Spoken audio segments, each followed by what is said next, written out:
My name's Caleb Monroe, and I was 22 when my family decided it would be funny to abandon me in the middle of Nebraska. They thought it was a joke. A prank. Let's see if he can figure it out. My brother chuckled as they drove away, leaving me with no phone, no wallet, no clue. They expected me to panic, call, cry, maybe hitchhike my pathetic way home just to hear another round of laughter. But I didn't. I never went back. 15 years later, they found me again too late. And for the wrong reasons.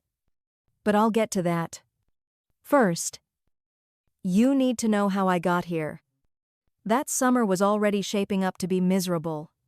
College was out of reach financially. I was back living in my childhood bedroom in Crescent, Missouri, working 6 days a week at my dad's auto parts store for minimum wage and even less dignity. The man who signed my paychecks, Glenn Monroe, my father wasn't just harsh. He was the kind of man who used the word discipline when what he really meant was control. He liked to wake me up at 2 a.m. to scream about an undone chore, slammed doors if I didn't jump fast enough, made a sport of humiliating me at dinner. And then there was Bryce, my older brother by 4 years. Glenn's golden boy. Same square jaw. Same smirk. Same meanness, but with just enough charm to make people forgive it. Bryce could have lit the living room on fire and Glenn would have handed him the matches for next time. Meanwhile, I got the lectures, the sarcasm, the what happened to you sighs. So when Glenn announced we were doing a family road trip to Colorado for Uncle Mark's wedding, I should have made up a reason to stay home. Appendicitis. Snakebite. Anything. But I went. Like a fool. By day 3, I was already counting the minutes until it was over. Glenn and Bryce had been playing their favorite game. Let's make Caleb snap. It was subtle stuff, mocking my clothes, my job, pretending I couldn't read maps, laughing when I got carsick. Mom would sometimes murmur, "That's enough. You too?" But she never made them stop. Marlene, my mother, was there. Not helpful. Not cruel. Exactly. Just quiet. Like she'd already given up, trying to be anything but Glenn's shadow. We were somewhere in central Nebraska. All flat farmland and silence. When it happened. A rest stop. Nothing around for miles, except a bathroom building. A few vending machines. And a cracked parking lot baking under the sun. I'd been dozing in the back of the Suburban, curled up in a blanket I'd had since middle school. When we stopped, I grabbed my water bottle and stretched my legs. Told them I was going to the bathroom. Didn't take my phone. It was charging in the front seat. Didn't take my wallet. Why would I? I was just peeing. 10 minutes. Maybe less. That's all I was gone. When I stepped back outside, squinting in the harsh sunlight, the spot where our car had been was empty. Gone. At first, I thought they were messing with me. Drove around the lot to freak me out. I walked the whole area twice. Asked a guy with a semi-truck if he'd seen a green Suburban leave. Just pulled out 10 minutes ago. He said, "Big dude driving. Kids with him." I said yeah. He nodded. Didn't look like they were coming back. I sat on the curb. In that heat. Staring at the highway. Heart thudding. An hour passed. Then another. I told myself they'd be back soon. That Glenn just wanted to scare me. That Marlene wouldn't really let them leave me out here. But she would. She had. And suddenly, everything made sense. Every birthday they forgot. Every joke that was really a jab. Every time Bryce told me I was lucky to even have a place to sleep. This wasn't a prank. This was a test. They wanted to see if I'd crawl home. But I didn't. Instead, I approached a woman getting snacks out of a vending machine. She had 2 kids tugging at her sleeves. "Excuse me," I said, keeping my voice steady. "I was wondering, could I borrow your phone for a minute? I need to call someone." She hesitated, glanced at her kids. But something in my face must have convinced her. Or maybe she had a brother once, too. I took the phone. But I didn't call my family. I called a local shelter I found online, Horizon House, 40 miles away in Kearney. Then I asked the woman if she could drop me off in town. Told her my family had a medical emergency and left me behind while someone else was coming to pick me up. Lee. Sure. But she nodded. That ride changed everything. The shelter was small, rough around the edges, but clean. The guy who ran it, Tom, had one of those weary but kind faces, like someone who'd seen a lot and still chose to be kind anyway. He let me use the office computer. I found Uncle Mark's wedding address. My first thought was to go there. Show up. Ask for a ride back. But then I thought about Glenn's face. Bryce's smooth grin. Why go back to people who saw me as expendable? Why prove I needed them? Instead, I started over. Within 48 hours, I had a dishwashing job at a greasy little diner called Ruby's. The owner, a tattooed woman named Grace, took one look at me and said, "You steal tips. I'll gut you. You show up on time. You're hired." I took the job. I scrubbed plates, mopped floors, ate leftover fries off customer plates when nobody was looking. I saved up for a burner phone, filed for a replacement ID, slept in a bunk at Horizon House. 1 week later, my new phone buzzed with an unknown number. I answered. It was Marlene. "Caleb," she breathed. "Oh, thank God. Are you okay?" I could hear Glenn in the background. Tell him to stop being dramatic. Bryce laughed. Bet he's crying in a cornfield somewhere. That's when I realized it wasn't a test. It wasn't even cruelty. It was indifference. I didn't beg.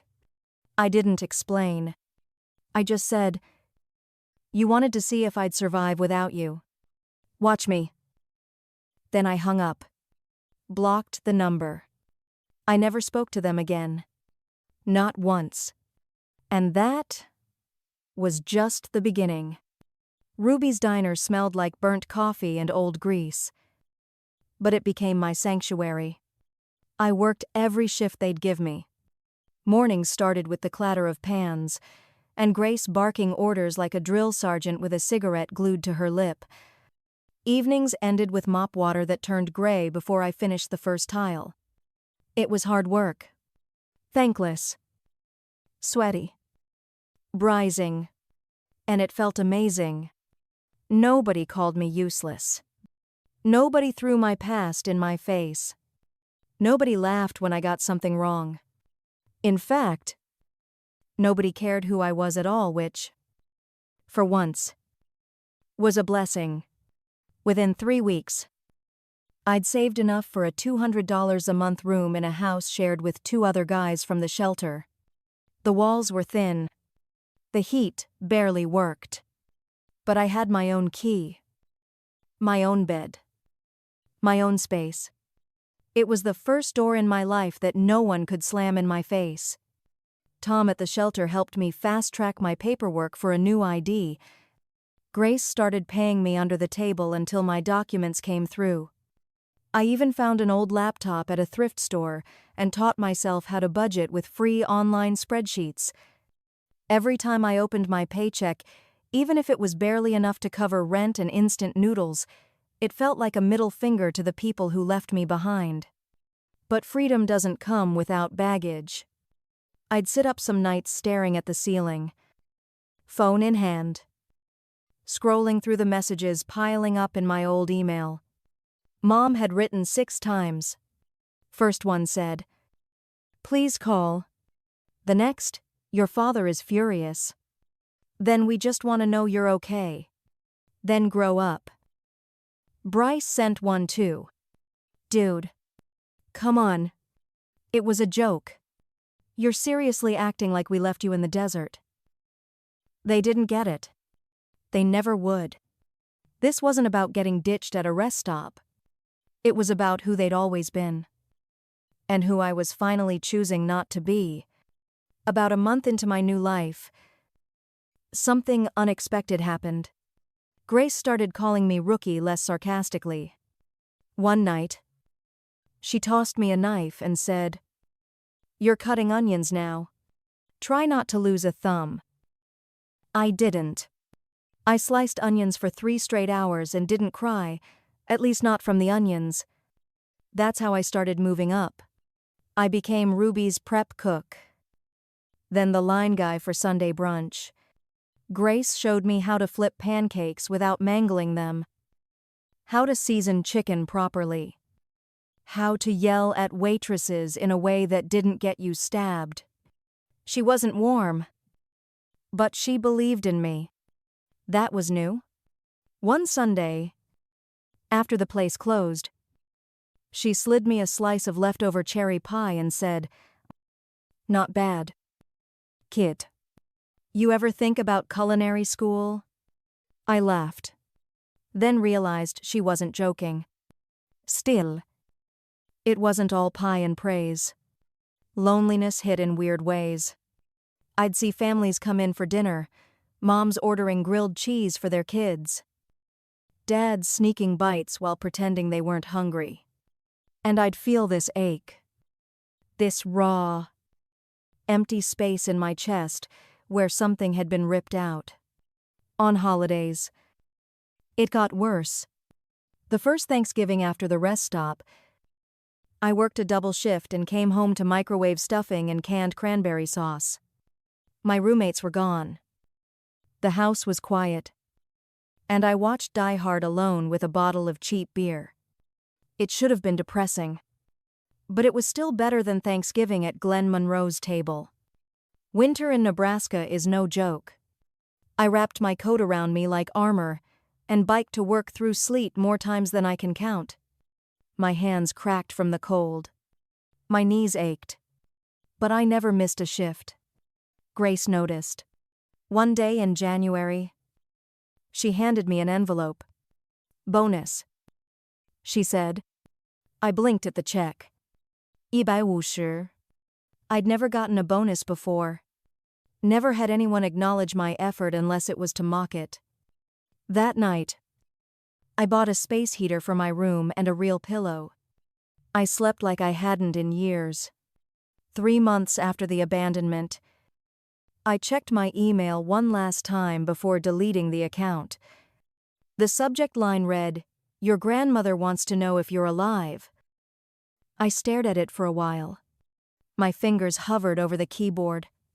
Grandma June. She was the only one who ever snuck me cookies when Glenn was mad.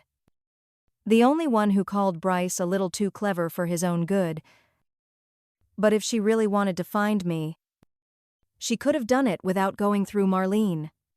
I closed the laptop, and I let that version of my life go. Grace eventually offered me a full-time position. "We could use a real sous chef," she said gruffly, "and you don't burn the eggs." I accepted. By my 1-year mark in Kearney, I had a bank account, health insurance, and a new apartment above a dry cleaner that smelled permanently like lavender and lint.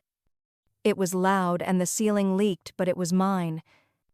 I stopped checking emails, stopped looking back, until one morning, I saw a familiar name on Facebook. Bryce Monroe. DUI mugshot. Local news link. He'd crashed into a stop sign at 2 a.m. Blood alcohol nula.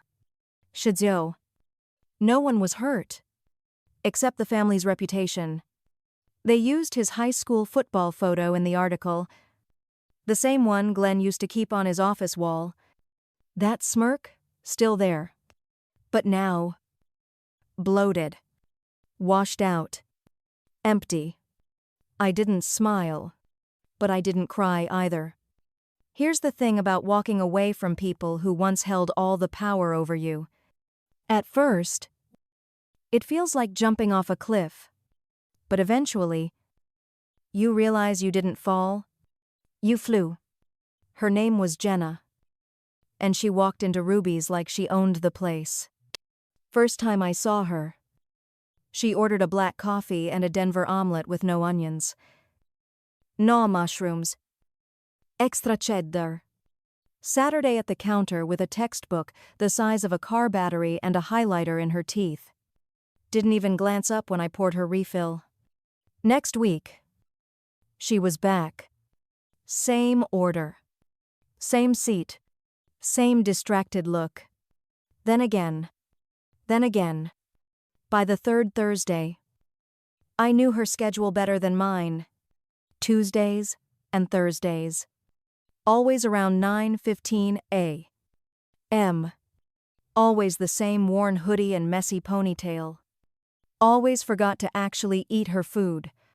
One day, I couldn't help myself. You gonna let that omelet get cold enough to file your taxes on it? She looked up. Blinked slowly like coming out of a trance. Then smiled, real and lopsided. Was that your version of flirting? She asked. I froze. No, because if it was, she said, grabbing her fork. You should keep trying. It's working. I'd forgotten how it felt to be flustered. Turns out Jenna was in med school. Last year. Studying neuropsychology or something wildly above my pay grade. She liked caffeine. Dogs with underbites. And 96 indie. Rock. She hated pickles. Group projects. And her clinical rotations. She started calling me Chef Boy because I wore my apron even during breaks. The name stuck. For weeks. We flirted in tiny doses. Coffee refills. Sarcastic eye rolls. Her slipping me a sticky note with a dumb anatomy pun. Then one Tuesday, she walked in crying. Not sobbing. Not wailing. Just quiet. To leaking tears and a clenched jaw like she didn't want to be doing any of it.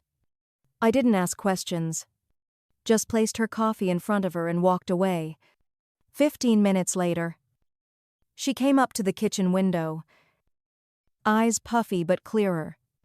You make good coffee, she said. I didn't make it. Still, you served it. That night, she texted me. You free Friday, I owe you pancakes. Our first date wasn't much of a date. She made boxed pancakes and burnt half of them. I brought over some leftover hash browns from Ruby's and a 6-pack of Dr. Place. Pepper. We sat on her floor. Surrounded by anatomy, flashcards, and unfolded laundry. I told her I liked quiet people who didn't fill silence with noise. She said she liked people who didn't run away when things got heavy. We didn't kiss that night. But I thought about it. Jenna didn't ask about my past. And I didn't offer it. For a long time. It was enough just to be around her. To talk about books and music and why medical school was basically a slow descent into chaos. But people like me, we carry our damage in our bones. One night, months later, we were watching some dumb rom-com on her couch. Her head was on my shoulder. I was trying not to overthink it. Then came the scene. Big family dinner. Lots of laughter. A dad giving a toast. A mom tearing up. I flinched without meaning to. Jenna noticed. "You okay?" she whispered. I nodded. She didn't push. Didn't press. But later, as she walked me to the door, she squeezed my hand a little longer than usual. "I don't care what you don't tell me," she said softly. "But when you do decide to talk, I'll be here." The first person I ever told the whole story to start to finish was not a therapist, or a cop, or even a close friend. It was Jenna. We were driving back from a weekend hike. She'd brought homemade trail mix. I'd worn the wrong shoes and spent most of the hike swearing at my ankles. On the way back, we were quiet. Not in a bad way. Just that kind of tired where words aren't necessary. Then she asked, gently, "Where's home for you?" I stared out the window, thought about lying. Instead, I said, "Wherever they aren't." She didn't respond, just waited. So I told her. The rest stop. The Suburban. The weeks in the shelter. The burner phone. The silence. The voicemail. The slow rebuild. Bryce's mugshot. Glenn's silence. Marlene's crocodile tears. The long, quiet burn of being forgotten by people who were supposed to love you. I didn't cry. But I felt raw. Like I'd sanded something down to bone. She didn't pity me. Didn't say sorry. She just pulled over on a quiet back road. Turned off the car. And reached across the console to hold my face, like it was something worth holding. "You didn't deserve that," she whispered. "None of it. But you survived it anyway." And for the first time in years, I believed her. We moved in together that fall. It wasn't planned. Her lease was ending. My apartment smelled like dryer sheets and despair. We joked about splitting rent. Then looked at each other and stopped laughing. Living with Jenna was like learning how to breathe differently. She labeled leftovers in the fridge. I alphabetized the spice rack. She let me have silence when I needed it. I learned to ask what kind of day she'd had before unloading mine. Some nights, she'd fall asleep on the couch. Books splayed open. Feet tangled in a blanket. I'd watch her and think this is what peace looks like. 1 year into dating. I brought her home to meet Grace. We all had dinner at Ruby's after closing. Grace lit a cigarette on the back patio, stared at Jenna across the table, and said, "He's the best prep cook I've ever had. Don't mess him up." Jenna smirked. "You should see my knife skills." Grace actually smiled. That was her version of approval. But peace is never permanent. It creeps in when you least expect it. Just long enough to make you believe the past is behind you. And then, like clockwork, it finds a way to tap you on the shoulder and whisper, "Not so fast." Mine came in the form of a random LinkedIn notification. Someone viewed my profile 27 times. The name, Bryce Monroe. I was chopping celery at Ruby's when my phone buzzed. A notification from LinkedIn. "Your profile was viewed 27 times. I almost ignored it until I saw the name. Bryce Monroe. I stared at it for a full minute. Knife paused midair. That name hadn't touched my life in over a decade. And now, out of nowhere, he'd visited my profile 27 times. That wasn't curiosity. That was a radar lock. I wiped my hands. Told Grace I needed a minute.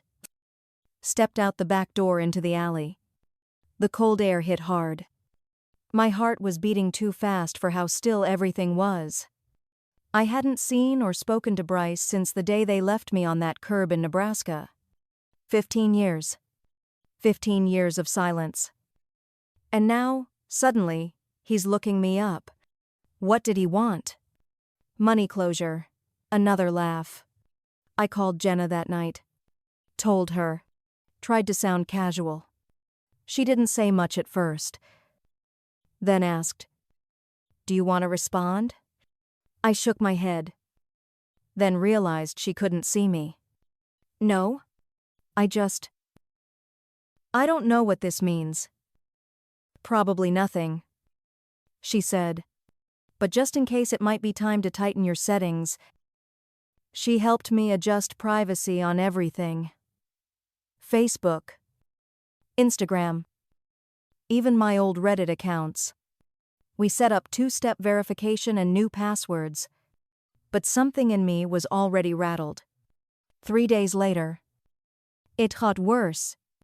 I was running inventory at Ruby's when the front host called back. "There's some people here asking for you," said their family. My brain short-circuited. Kendra's parents sometimes dropped by unannounced, but they always texted first. I walked to the front, mentally preparing to fake smile my way through a surprise visit. And there they were. Glenn, Marlene, Bryce, and someone else, a young woman, mid-20s maybe, standing awkwardly behind them like she'd wandered into the wrong movie. My blood went cold. Glenn looked older, grayer, thinner, like someone had drained the arrogance from his bones. Marlene clutched her purse like it was a flotation device. Bryce still had the same stance. Same smirk. But something in his eyes was hollow. They looked at me like they couldn't believe I was real. Glenn said my name, like it was a test. He was scared to fail. I nodded. Didn't speak. My voice was caught somewhere between rage and disbelief. "Can we talk?" he asked. I wanted to say, "No." Wanted to yell. Wanted to turn and walk away. But some part of me, a deeper, older version of myself, nodded toward a booth in the back. "Water okay?" I asked the host. Flatly. She nodded. We sat. They fumbled through the small talk like it was a maze. Marlene cried. Bryce cracked jokes that fell flat. The woman turned out to be Penny, Bryce's second wife. She stayed quiet, eyes scanning everything like she was trying to gauge the danger level. They didn't bring up the rest stop right away. They talked about the weather, the town, the diner. Then Marlene dropped it. "We saw the article. That write-up in that Colorado business magazine. We were proud." I didn't respond. Bryce added, "You really built something. Man." We were surprised. I finally looked him in the eye. Why now? That's when the real story came out. Glenn's second heart surgery had drained their savings. Marlene's knee needed replacement. Bryce's crypto business tanked hard. The family house foreclosed. They didn't come for closure. They came for help. I wouldn't ask. Glenn said, voice brittle. "But it's bad. Caleb. We're drowning. You left me on the side of the road." I said, voice steady. "It was a mistake." Marlene whispered. "A joke that went too far. You never came back." "We did." Bryce jumped in. We circled back 20 minutes later. I laughed. Once. Sharp. "You left me. You left me. And you only noticed because your punching bag wasn't there to hit." They all fell silent. Penny looked like she wanted to disappear. I stood. "I'm not the same kid you drove off on. I built this life without any of you. You want money, here's what I owe you." I pulled a check from my back pocket. I'd written it before they even showed up. "Tsisha-san. Woosher. Glenn looked confused. What's this? The cost of a Greyhound ticket from Kearney, Nebraska to Crescent, Missouri. That's what it would have taken me to come crawling back. That's all you get. He stood. You selfish little bastard. No, I said calmly. I'm not little anymore. And I'm not yours. Marlena cried harder. Bryce looked like he was about to explode. I turned to Penny. I hope you know what you married into. Then I walked away. That night, Jenna sat on the couch with me, her feet tucked under my leg. How do you feel? She asked. Lighter, I said, like a door finally closed. I didn't cry. I didn't rage. But I felt it. A peace I didn't know I'd been holding out for. They came to manipulate. They left with nothing. And I didn't flinch once. A few days later, I got an email from Penny. Subject: thank you. I didn't know the whole story. I do now. You didn't deserve any of that. I hope your life stays good. Penny. I didn't reply. But I didn't delete it either. 3 weeks after the visit, I stood in the kitchen flipping pancakes for dinner while Jenna danced barefoot to Stevie Wonder. She sang off-key. The dog barked. The baby monitor crackled upstairs with Ellie mumbling in her sleep. This wasn't the life I planned. It wasn't even one I thought was possible. But damn, it was mine. Jenna and I had been married for 3 years at that point. Ellie was 5 and already had a vocabulary sharp enough to make a grown man flinch. Marcus, 2 and obsessed with dinosaurs, had recently begun roaring at strangers in the grocery store. I had my own restaurant now, Kale & Co. Simple name. Real food. No pretense. Grace helped me open it. Of course, she retired again but still showed up every Monday to supervise pastry prep and scowl at how much sugar we used. Sometimes I caught her smiling when she thought nobody was looking. Family dinners became sacred. Every Friday, our place turned into organized chaos. Doug came. Now sober. Bringing homemade root beer that still somehow tasted like lighter fluid. Jenna's parents brought pie. Ellie set the table with unmatched forks and demanded to say grace, even though none of us were particularly religious. Jenna's mom always hugged me twice. Her dad always asked about the tomatoes in my garden even when they failed every year. No judgment.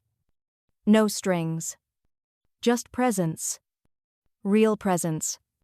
The kind that sees you even when you're not saying a word. The past, though, it never these quietly. One evening, Jenna sat beside me on the porch. A soft breeze running through the trees. You've been quiet lately, she said. I nodded. Worried. Not exactly. She waited. I handed her my phone. An email I hadn't opened yet. Subject: Grandma June's house. From Penny. Jenna read it silently. Penny's message was kind. Direct. Said she understood if I never wanted to hear from her again. But thought I'd want to know Glenn had passed. Heart failure. Quick and quiet. June's house. My grandma's old place had been left to me in the will. Apparently. Before he died. Glenn updated it without telling anyone. Penny found out when the lawyer called. She offered to forward the documents or meet somewhere to hand them off. No strings. No contact otherwise. Just closure. I didn't know how to feel. My father was gone. The man who told me I was worthless. Laze. A burden was now just a footnote. A Manila folder. I stared at the wall for a long time that night. Not mourning. Not celebrating. Just processing. Then Jenna said, "Maybe it's time to see where the story really ended." We drove down 2 weeks later. Ellie stayed with Jenna's sister. Marcus came with us because there's no babysitting a toddler who refuses to be left behind when he's wearing a cape. The house looked smaller than I remembered. It had always seemed huge when I was little more of a fortress than a home. Now it was just a house. Paint peeling. Gutters sagging. The roses June used to prune like children had overgrown the fence. Penny waited out front. Gaze in Hand. She didn't hug me. Just nodded. "I'll wait in the car," she said softly. "Take your time." Jenna squeezed my hand. Marcus was already halfway up the walkway, yelling something about being the king of weeds. I stepped inside. The air smelled like old books and lemon polish. There were photos still up. Glenn's war medals. Bryce's football plaques. Not a single photo of me. Not one. Didn't even sting. We walked through slowly living room. Kitchen. Tiny upstairs bedrooms. The attic still had the trunk of toys I used to sneak into when Glenn wasn't looking. One photo tucked in the corner of a frame caught my eye. Grandma June. Holding me at A4. A birthday hat on my head. Cake smeared on my cheek. Her arms wrapped tight around me. Like she knew even back then what was coming. That photo. That one I took. I didn't take anything else. Outside. I handed Penny back the keys. "You're not keeping it?" she asked. I shook my head. "I already have a home." Penny smiled. "You really do." We didn't say goodbye. Just turned and went our separate ways. Back in Colorado. Life slipped back into place like puzzle pieces, settling. Jenna went back to work. I started planning the fall menu for Kale & Co. Ellie began rehearsals for her first school play. One night, I found Marcus coloring at the kitchen table with a crayon in each fist. Deep in concentration. "What are you drawing?" I asked. He didn't even look up. "Us." I peered over his shoulder. He'd drawn a house. A big sun. Stick figures labeled Mom, Dad, Ellie, me, the family. Then, off to the side, he'd drawn another tiny figure, frowning. "No label." "Who's that?" I asked. Marcus paused. Then pointed. "That's the person who's not here." He blinked. "Are they sad?" I asked. He shrugged. "Maybe. But they can come inside if they want." Out of the mouths of babes. That night, I went into our little home office, turned on my computer, and opened a blank document. Title for the ones who stayed. And I wrote, "Not for Glenn. Not for Bryce. Not for Marlene. For me. For Jenna. For Marcus. For Ellie. For Doug. For Grace. For anyone who'd ever been left behind and decided to keep going anyway." I told the story start to finish. Without bitterness. Without exaggeration. Just truth. Because healing isn't erasing what happened. It's learning how to carry it without letting it break your stride. The next morning, I emailed it to a friend of mine who freelanced for a regional magazine. 2 weeks later, the story went live. Small sidebar piece. Nothing flashy. But people noticed. Customers came into the diner and said things like, "That article. That was you." One woman cried and hugged me. An older man left a $100 tip with a sticky note that read, "Thank you for surviving." And then, like clockwork, the pass knocked one final time. The article went live on a Tuesday. By Friday, We were getting phone calls at the diner from reporters, college students, even a local podcast host who wanted to do an inspirational feature. Grace slapped a no press sign on the front door. "Tell him to eat the pie or get out," she said. Arms crossed. Cigarette tucked behind her ear like a weapon. I loved that woman. For a while, it felt good. People left notes, shared their own stories.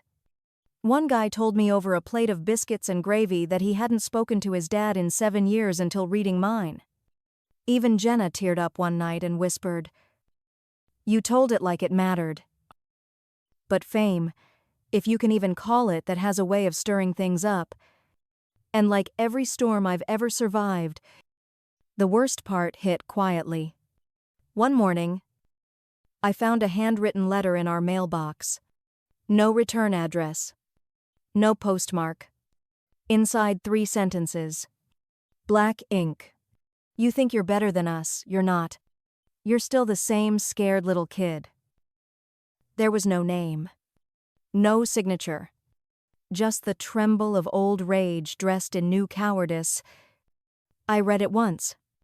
Then again. Then I dropped it into the trash without a word. But it stuck in my head. I wish I could say it didn't. But it did. For days. I kept hearing that voice in my head, Glenn's voice. Bryce's. Sometimes even my own. "You're still that scared kid. You'll never be more than what they left behind." I didn't tell Jenna at first. Not until she caught me wide awake at 2 a.m. Just staring at the ceiling. "What's wrong?" she asked. Half asleep. I handed her the letter. Watched her read it with that slow, quiet fury she saved for insurance companies and injustice. "Do you want to report it?" she asked. "No. It's not illegal to be an asshole." She looked up. "But it is illegal to break into someone's mailbox and stalk them." I smiled. "Barely. It's fine. I just thought I was past all this." Jenna sat up. Pulled the comforter around her. "Let me ask you something," she said. "If someone threw mud at a castle, would it still be a castle?" "Yes. Exactly. Let 'em throw mud. Still." I tightened things up. Added cameras. Changed our schedules slightly. Made sure the kids weren't alone in the front yard. Even for 5 minutes. And I reminded myself, daily, that safety isn't about walls. It's about knowing you have people who would set the damn place on fire to keep you safe. Then, the thing I never expected happened. A man walked into Kale & Co. Just before closing. Jeans. Gray hoodie. Baseball cap pulled low. He sat at the counter. Ordered a coffee and a slice of cherry pie. I didn't recognize him at first. Not really. But then he looked up. Bryce. My brother. Older now. Softer around the edges. But still him. My stomach dropped. He sipped his coffee. Didn't say a word. I walked over. My hands were steady. My heart wasn't. "You lost?" I asked. He looked up. Met my eyes. "No. I read the article. Don't remember inviting you to comment. I'm not here to fight." I waited. He sighed. "I just wanted to see for myself." "See what? If it was real? If you really built all this?" I didn't answer. He looked around the place. The clean counter. The framed photos of Ellie drawing a smiley face on a pancake. The wall of local art. Then he said the wildest thing I've ever heard from his mouth. "I'm sorry." I froze. He went on. "I didn't get it then. Any of it." I thought, I thought I had to be like Dad to survive. And maybe I did. For a while. But it wrecked me. Still. I didn't speak. He pulled out his phone. Showed me a photo of a little girl with bright red glasses and missing teeth. My daughter. He said. Her name's Katie. She know about me? I asked. He shook his head. Not yet. I'm working on being someone worth introducing. That hit me. Harder than I expected. He didn't ask for money. Didn't ask to reconnect. Just finished his pie. Paid in cash.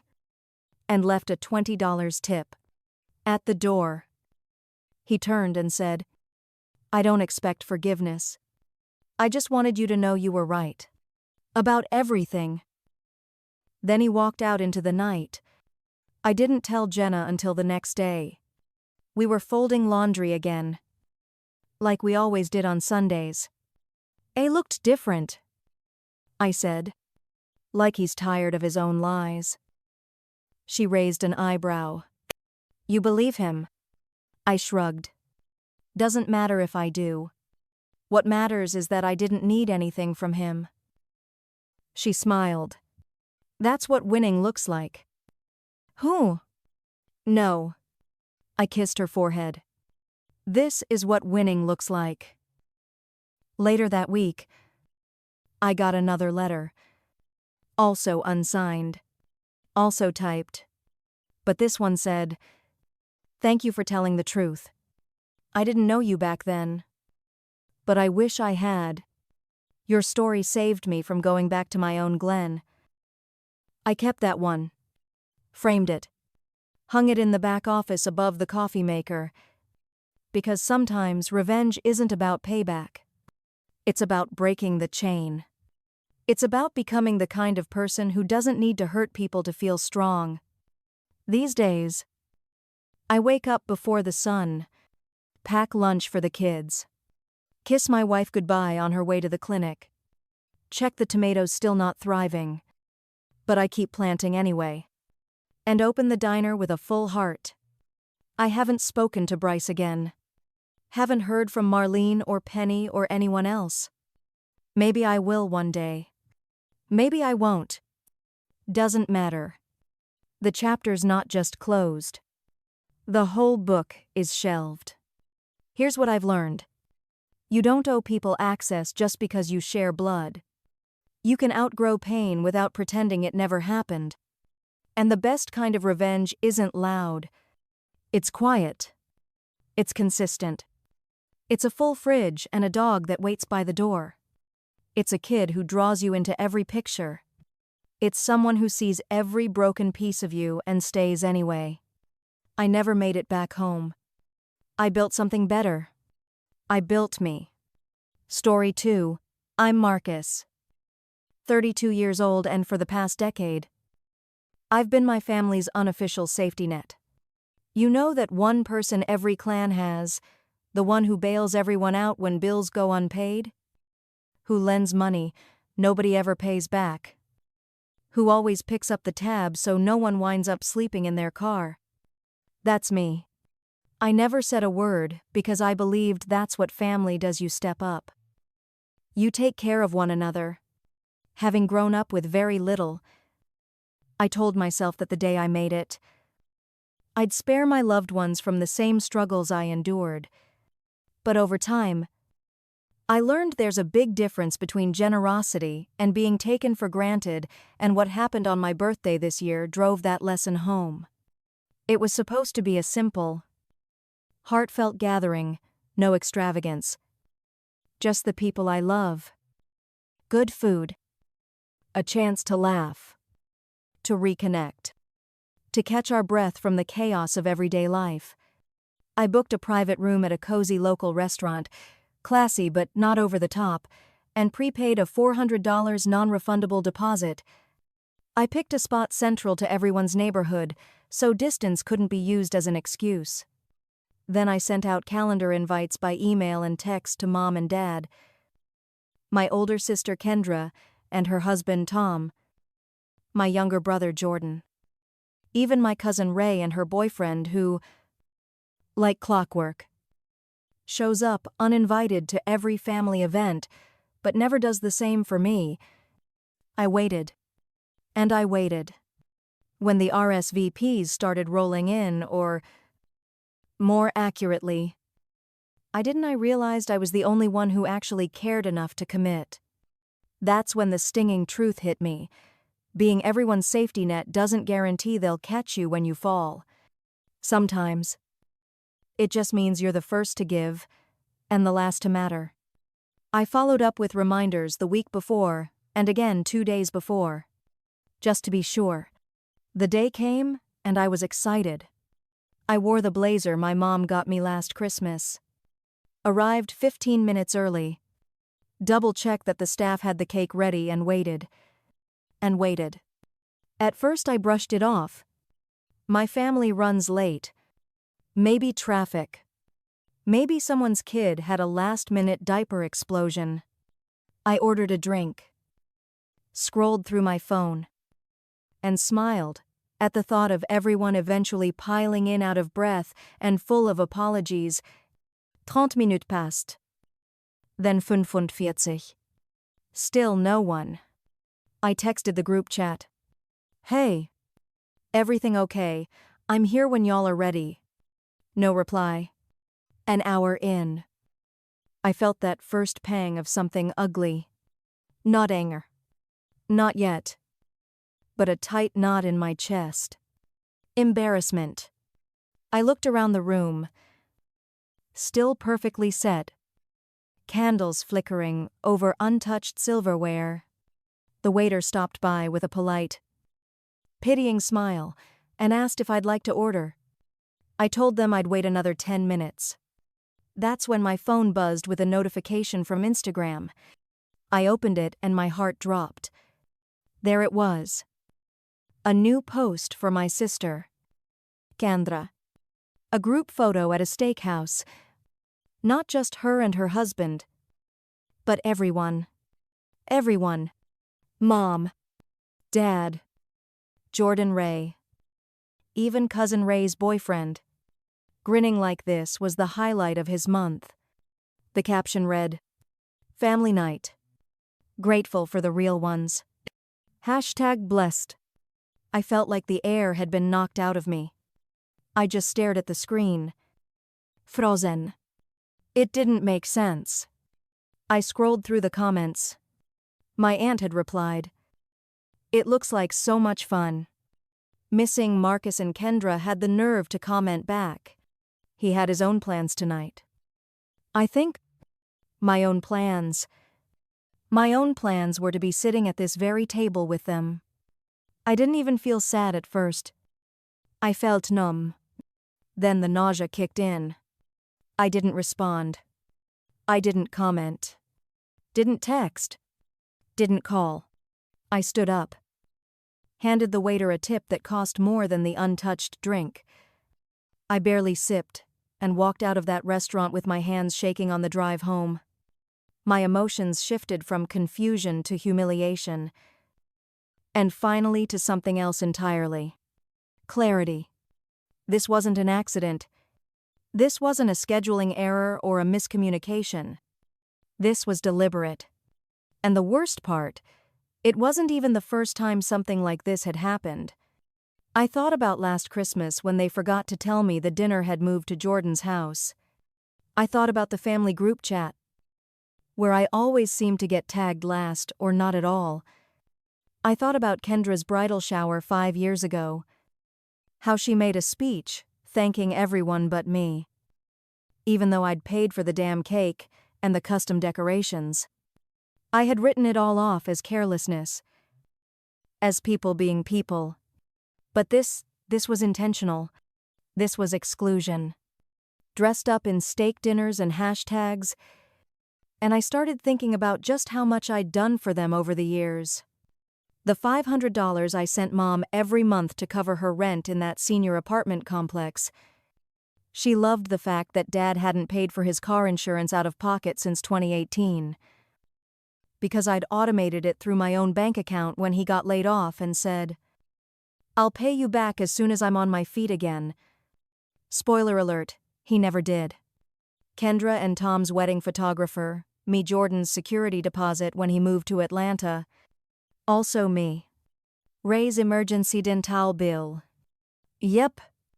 Me again. I didn't keep score. I never rubbed it in. I just assumed they'd show me the same level of love and consideration when it mattered. Like, say, my birthday. When I got home, I sat on the couch in the dark. I wasn't crying. I didn't even feel like I could. I just kept refreshing that post. Watching the lights go up like the world was confirming that I didn't matter to the people I prioritized most.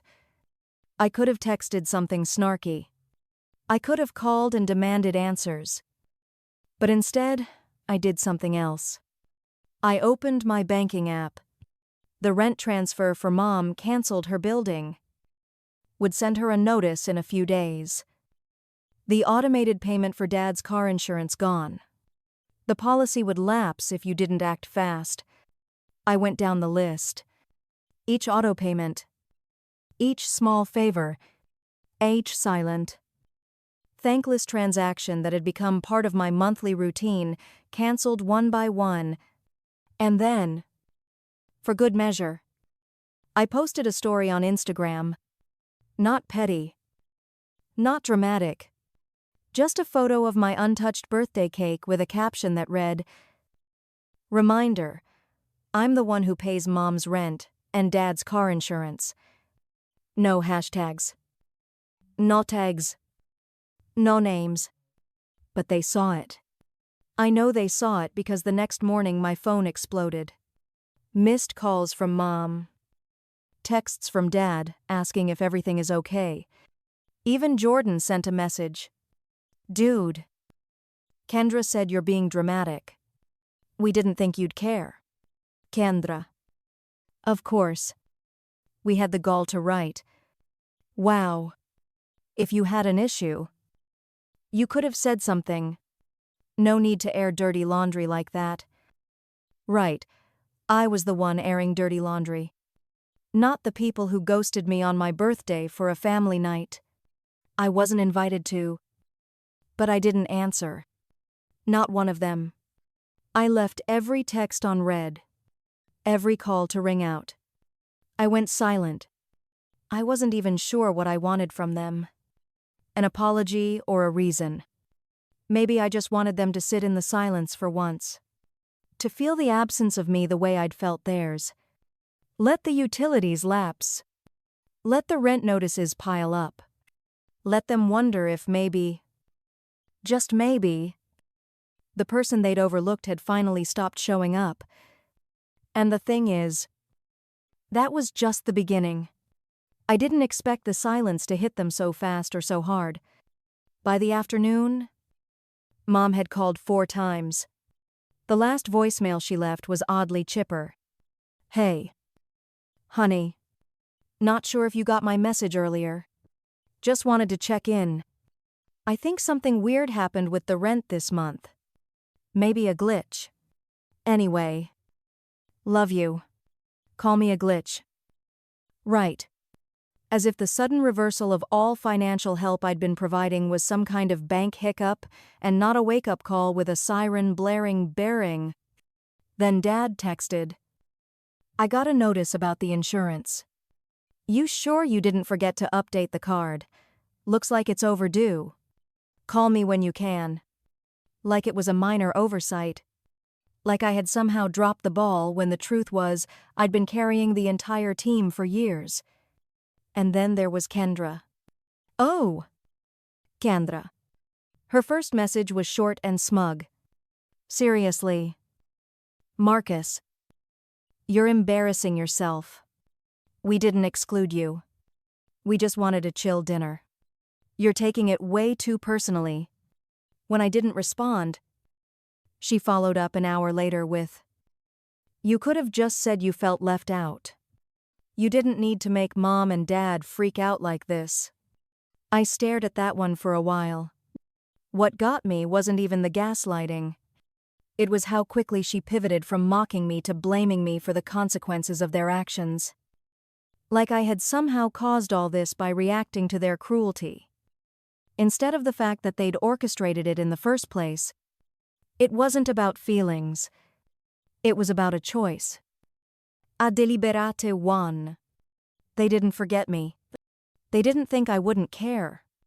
They knew exactly what they were doing. And that realization that hurt more than I thought it would. I didn't reply to her either. Not because I didn't have words. But because I had too many, and none of them would have fixed the root issue. They only valued me for what I could give. Not for who I was. The next few days were quiet. Painfully so. No new posts from Kendra. No calls from Mom. But on the fourth day, Jordan showed up at my door. Literally. I opened it, and there he was. Standing on my porch like he'd just popped over to borrow a lawnmower hoodie. Hands in pockets. Sheepish grin. "Hey. Man," he said. Like everything was fine. I leaned against the doorframe. "Didn't realize you were in town." "Yeah. I drove up," he said. "Wanted to talk in person." I stepped aside and let him in. He walked past me like it was still his house. Like we were still teenagers.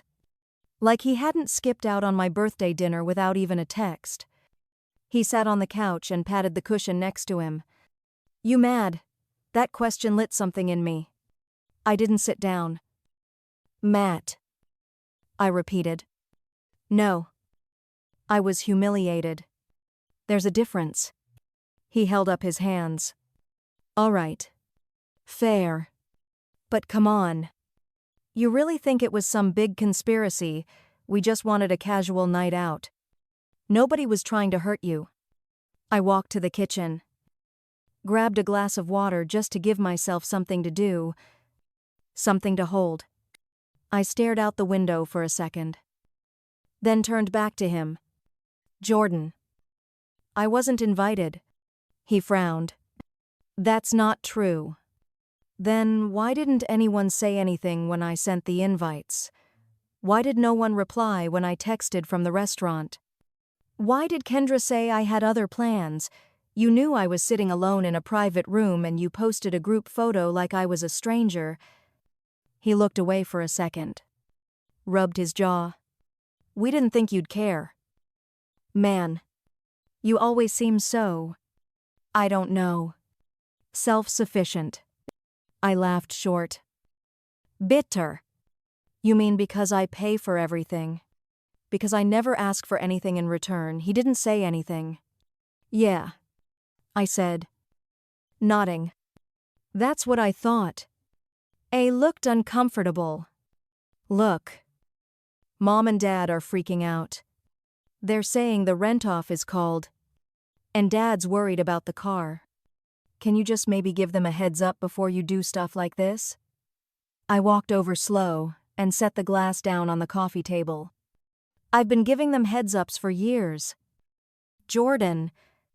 Every month. In the form of silent support. Without complaint. Without recognition. You don't get to show up now and ask me to do it louder. Just because you finally noticed the silence." He stood up. Frustrated. "Now. So what? You're just going to cut them off. You think you're punishing us. But you're just making everyone's life harder." "No," I said calmly. "You did that when you decided I wasn't family enough to sit at the table." He stared at me for a long moment. Like he was trying to come up with something to say that wouldn't sound defensive or stupid.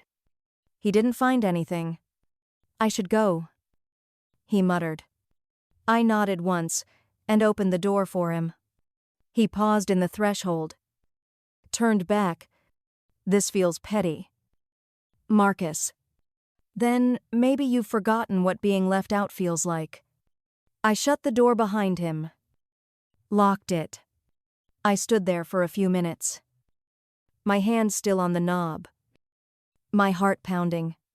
Not from the argument, but from the sheer weight of finally saying it out loud. I'd spent so long biting my tongue, convincing myself to be the bigger person, telling myself I didn't need acknowledgement. But the truth was, I did. I needed to matter. Not for what I provided, but for who I was. And for the first time in years, I wasn't going to apologize for expecting that. The fallout hadn't even begun. Mom was still pretending not to know what was happening. Dad was probably blaming it on expired credit cards. Kendra would go from smug to sulking the minute her next spa day got interrupted by a late payment from her Venmo request to Dad. I could already sense the storm brewing. But I wasn't afraid of it anymore. It took exactly 5 days for the mask to come off. 5 days of silence. 5 days without me swooping in to fix anything, cover any bills or smooth over the message that gotten too used to ignoring. On the 6th morning, I woke up to a voicemail from Mom. Not the chipper kind, this time. Her voice was sharp, strained, and barely disguising the panic under the surface. Marcus, I don't know what's going on with you, but I just got a notice from the building manager. He says the rent still hasn't gone through. And if it's not resolved by Friday, they're going to start the eviction process. I don't understand. Why would you let that happen? Call me. I played the message twice. Once to hear it, and again to feel it. There was no, "I'm sorry." No. "We missed you." No recognition of what they'd done. Just confusion that their golden goose had stopped laying rent payments. No mention of the birthday dinner. No mention of me. Just the rent. 2 hours later, I got a similar message from Dad. His was more passive-aggressive. "Hey, kiddo. Got a letter from the insurance company. Says the car is not covered anymore. You must have changed banks or something. Would have been nice to get a heads up. Anyway, I'm headed to the shop today. So let me know when it's fixed. When it's fixed, not if not. Can you help?" Just the assumption that I jump right back in. Once I'd made my point like this was all some dramatic little performance I was staging for attention, I didn't answer. Instead, I opened the Notes app on my phone and started typing a list. Every expense I'd covered over the last 3 years: rent, car insurance, prescription refills, utilities, wedding gifts, emergency loans, surprise birthday dinners for them over $42. Ling. Give or take. I wasn't planning to send it. But it felt good to see it. To know that I hadn't imagined how much I'd done because they clearly had. The turning point came the following Saturday. I was home working through some emails when my doorbell rang. I checked the camera. Kendra hair done. Sunglasses is on. Holding a tray of what looked like cupcakes. Store-bought but repackaged in a decorative tin like that made it more personal. I almost didn't open the door. But some part of me wanted to see what she'd say. Face to face. I cracked the door open. "Kendra."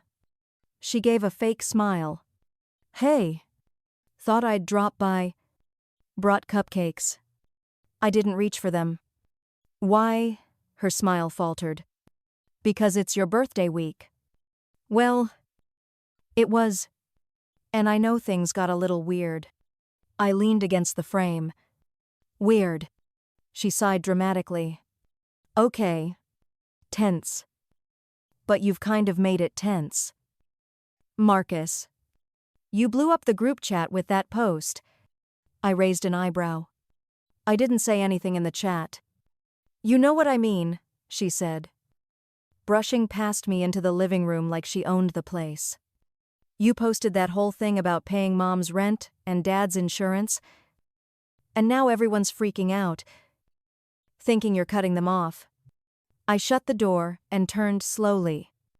I didn't say I was cutting anyone off. But you did. Marcus. With the rent and the insurance and everything else. It's not just the money. It's the way you did it. You didn't talk to anyone. You didn't explain. I walked past her. Sat down. And finally looked her in the eye. Kendra. Did you explain to me why you organized a dinner across town with everyone but me? Did you talk to me before you made that decision? She blinked. It wasn't my dinner. Ray picked the place. I left alone. Hollow sound. Come on. You tagged everyone. You posted the photo. You left a comment saying I had my own plans. That was your message. Don't act surprised that I finally listened to it. Her expression darkened. This is what I mean. You're being dramatic. We didn't think you'd care. You're always doing your own thing. You never asked for anything. You always act like you're better than us. I stood up. No. I act like someone who has boundaries. And you know what, I don't ask for anything. Because I learned a long time ago that asking doesn't work in this family unless you've got some guilt card to play. But I do show up. I pay. I support. I cover. And you know what I get in return? A seat behind the camera. A footnote in your lives. She put the tin of cupcakes on the table and crossed her arms. So what now? You want us to beg? You want an apology? I walked over. Picked up the tin and handed it back to her. No. I said. I just want honesty. If you don't consider me family, that's fine. But don't smile to my face and then pretend I disappeared on my birthday. Don't take my money and then act like my absence is no big deal. You want things back to normal. That was never normal. Her face flushed. Mom's scared she's going to lose her place. Dad's car is uninsured. You're putting them in danger over some hurt feelings. No. I said quietly. They put themselves in danger when they built their lives on someone they clearly don't respect. I'm just stepping out of the role they wrote for me without my consent. For a moment, she didn't say anything. Just stared at me. Mouth slightly open like she couldn't believe I was actually standing my ground. Then she turned. Walked to the door and paused before opening it. I hope this is worth it. She said. I hope it makes you think. I replied. And then she left. The fallout came quick after that. Mom called. Crying 2 days later. Not apologizing. Just panicked. I don't know what we're supposed to do. They said we have until Friday, or they'll start the process. Why are you doing this? Marcus, I almost answered almost. But instead, I wrote something. A message I'd send once the dust settled. Once I was sure they'd finally see me for more than just what I provided. I waited a full week before sending the message. 7 days of ignored texts. Missed calls and a group chat, so eerily quiet you'd think someone passed away. Only they hadn't.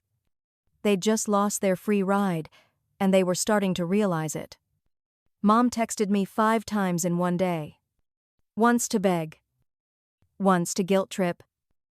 And 3 more times to remind me she wasn't getting any younger and needed stability at her age. No mention of the birthday. No mention of the dinner. Just the same cycle of expectations, only this time with a little more panic in her tone. Dad left me a voicemail that actually made me sit down. Marcus. I don't know what happened. I know we've made mistakes. Your mother, your sister, me too. But this insurance situation is serious. If something happens and I'm not covered, please. Son. Don't make us pay for something Kendra did. That one hit different. Not because of the guilt trip. Because of the truth in it. For once. He acknowledged that someone had done something wrong. And it wasn't me. That was new. Still, it didn't change the facts. He'd benefited just as much. He'd watched it happen over and over again. And silence is still complicity. So I sat down, pulled up my notes, and wrote the message. It wasn't emotional. It wasn't cruel. It was just honest. Hi, everyone. I wanted to clarify a few things since there seems to be confusion. I didn't cut anyone off. I simply stopped doing things I was never thanked for in the first place. The rent, the car insurance, the bills. I did those things because I wanted to help. But I've come to realize that my support was never appreciated, just expected. I spent my birthday sitting alone in a restaurant I paid for. No one showed. No one texted. Instead, you all had a separate dinner and posted about it like I didn't exist. That wasn't an oversight. That was a message. And I heard it loud and clear. So here's where things stand. I'm not going to pay for people who don't treat me like family. If that changes, we can talk. But until then, I'm prioritizing people who show up for me. Not just my wallet. Marcus. I sent it. No fluff. No room for misinterpretation. I even watched the little scene by icons pop up one by one in the family group chat. Kendra. First. Of course. Then Rai. Then Mom. Then Dad. And then the flood began. Kendra responded almost instantly. Wow. I can't believe you'd air all this in front of everyone. Way to make us all feel like garbage. I didn't reply. Mom followed up a minute later. I understand you're hurt. But don't punish everyone over one night. We love you. We've always loved you. That one stung because it was technically true. But loving someone while constantly taking from them without care or respect, that's not love. That's ownership. Then, Ray, I didn't even know it was your birthday dinner. Kendra just said you were doing your own thing. Don't drag me into this. Typical. Ray. Always the first to backpedal when accountability knocks. Dad didn't respond in the chat. But a couple hours later, he sent a private message. I messed up. You've done more for this family than any of us ever acknowledged. I let your sister run the show because it was easier. I should have stepped in a long time ago. You didn't deserve what happened. If you're open to it, I'd like to sit down. Just us. That took me by surprise. I didn't answer right away. I let a few days pass. Not out of pettiness. Just to see what they do without me. Mom started dropping passive-aggressive Facebook posts. You know the type? Family isn't always about blood. And some people only do nice things so they can hold them over your head later. Kendra doubled down by posting Instagram stories of her new family dinners with her friends, complete with captions like, "At least these people show up." Ray went silent. Which was probably for the best in Jordan. He actually texted me. Just wanted to say I get it now. I thought you were overreacting. But yeah. That was low. If you ever want to hang out. Just us. I'm down. No pressure. I stared at that message longer than I should have. Jordan had always been the one who floated somewhere in the middle. Too passive to stand up for me. Too loyal to Kendra to question her. But maybe now he was finally seeing what I saw. Still, I didn't reply. Not yet. A few more weeks passed. Mum missed her rent deadline. I knew because her building sent me the overdue notice by mistake. I was still listed as her emergency contact. I didn't call them. I didn't pay. She figured it out eventually. Dad ended up missing a DMV renewal because his expired insurance lapsed in the system. He paid out of pocket. I know this because he updated his own policy without asking me. First time in 6 years. Things were changing. And then one Saturday morning, I got another knock on the door. This time, it was Dad. No warning. Knock all. Just him standing on my porch holding 2 coffees. He looked older than I remembered. Grayer. Heavier around the eyes. I opened the door slowly. "You drove all the way up here." He handed me one of the cups. "Didn't think you'd answer the phone." I stepped aside. "You were right." We sat in silence for a while. Just sipped our coffee. Watched the neighborhood kids ride their bikes past the house. It felt normal until he broke the silence. "I read your message a few times," he said.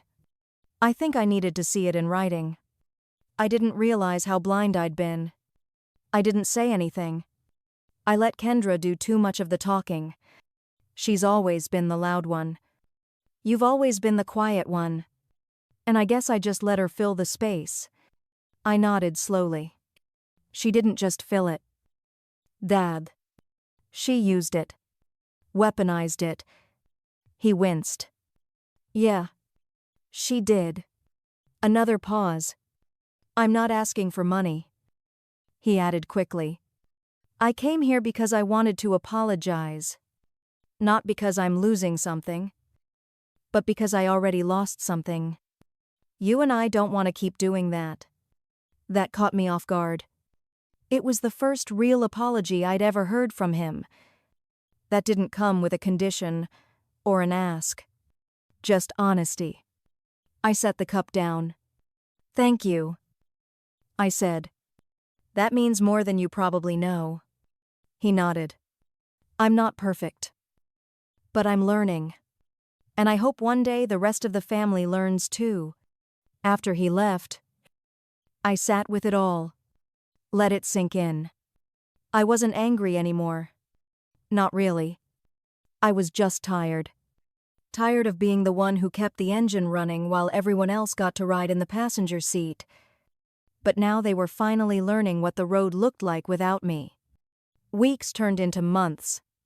Kendra eventually sent me a long email. Half apology, half deflection. I didn't respond. Not because I hated her, but because I didn't trust her. Not yet. Mom called again a few times. Each one a little softer. A little more like the woman I remembered growing up with. I answered the last one. We talked about nothing. About everything. She didn't ask for help. I didn't offer. That was the first real conversation we'd had in years. Jordan started visiting more. He even invited me to his new apartment. Paid for on his own. He offered me a drink. And we sat on his mismatched couch and watched a game like brothers who didn't need words to patch things up. I didn't go back to paying their bills. But I did start building something else. Boundaries. And weirdly, they started to respect them. Some days it was awkward. Some days it was healing. But it was finally real. And on my next birthday, I didn't make a reservation. I didn't send invites. I didn't pay for a single thing. Instead, I let people show me what they were willing to bring to the table. And for the first time in my life, they actually showed up.